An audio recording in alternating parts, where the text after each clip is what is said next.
Vous écoutez le Flash Actu, issu de l'épisode S307 du podcast Faut pas pousser les ISO, diffusé le jeudi 11 novembre 2021.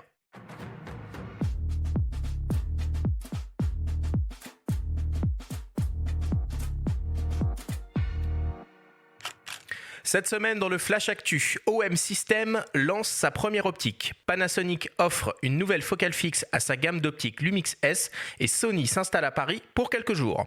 Le Flash Actu vous est présenté par Fox.fr, le site des spécialistes de l'image.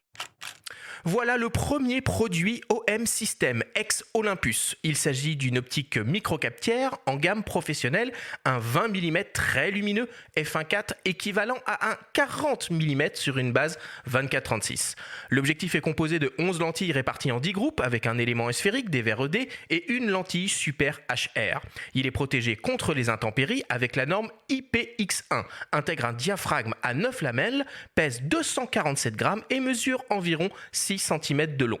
Il offre une distance minimale de mise au point de 25 cm et donc un rapport de grossissement maximal de 0,22 fois. L'OM System 20 mm f1.4 Pro sera disponible fin novembre et proposé au prix de 699 €. Panasonic continue de développer sa gamme d'optiques pour son système hybride Lumix S 24-36 mm en monture L et introduit donc une nouvelle focale fixe 35 mm. Cet objectif est composé de 11 lentilles réparties en 9 groupes avec 3 éléments asphériques, 3 lentilles extra faible dispersion.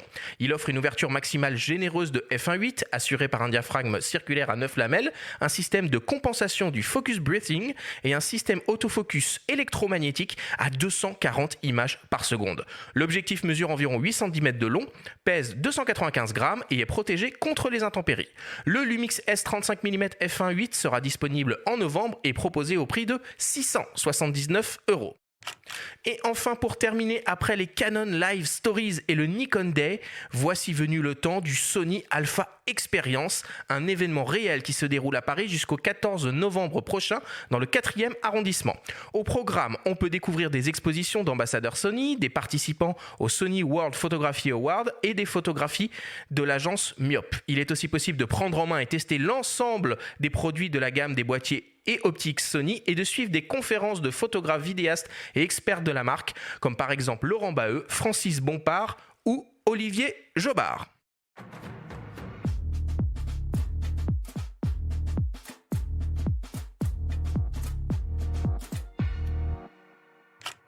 Bon Benjamin, j'ai l'impression que c'est terminé, les annonces de boîtiers, nous revoici revenus dans une vague d'optiques. Ouais, les optiques, ça n'arrête pas, puis c'est intéressant de voir qu'il y a plein de focales fixes qui sortent, mine de rien, et c'est marrant ce petit retour un petit peu au 40 mm. Là, cette année, il y a eu le Ricoh GR version 40 mm, on a eu un Nikkor 40 mm, on a eu un Sony 40 mm f2.5, et là, désormais, on a l'équivalent 40 mm micro 4 tiers. Mais c'est une focale que j'aime beaucoup, donc entre le 35 et le 50, un peu, qui déforme pas trop, qui reste proche de la vision humaine. C'est intéressant. Et puis, c'est la première badgée OM System. Donc, c'est un retour dans... Voilà. Ça montre que finalement, voilà, puis, c'est pas complètement mort tout ça, quoi. A priori, non. Il y a un boîtier qui est en développement. Pour l'instant, on ne sait pas plus. Il sortira du coup sous la bannière OM System. Donc, on parlera plus d'Olympus, mais désormais d'OM System pour les optiques, pour les boîtiers. Voilà.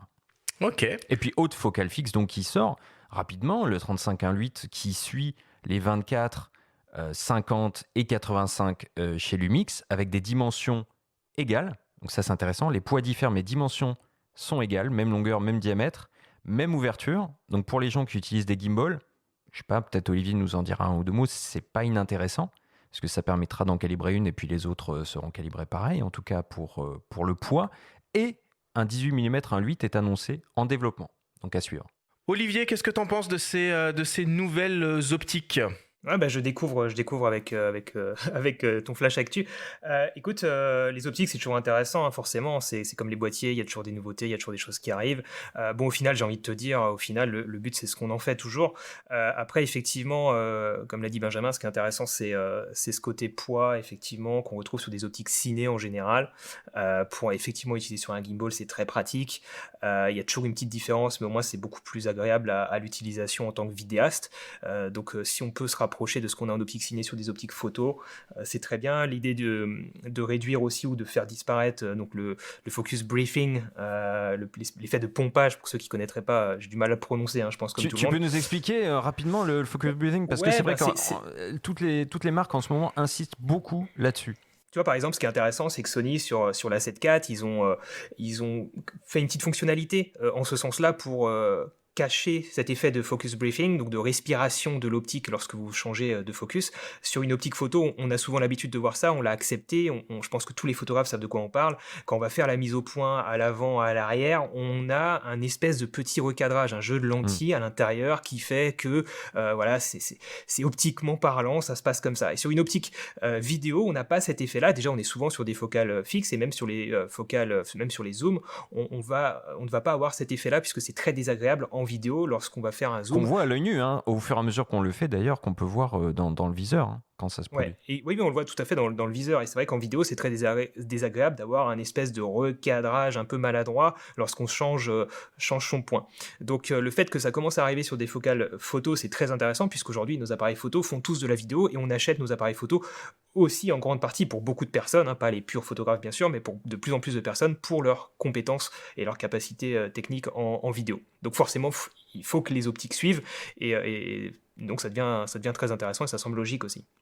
Alors tant qu'on en est à parler de vidéo, moi j'ai repéré une autre actu. Alors il y a Panasonic qui a dévoilé à l'occasion d'un salon high-tech japonais un prototype donc de caméra à objectif interchangeable qui utilise un capteur organique CMOS Super 35 mm de 35 millions de pixels, conçu donc pour faire de la vidéo 8K avec un obturateur global, et ils annoncent une dynamique 4 fois supérieure à celle d'un CMOS traditionnel. C'est complètement dingue ça. Tu crois qu'on va bientôt voir arriver ce genre de capteur organique sur des boîtiers un peu plus grand public, Olivier ?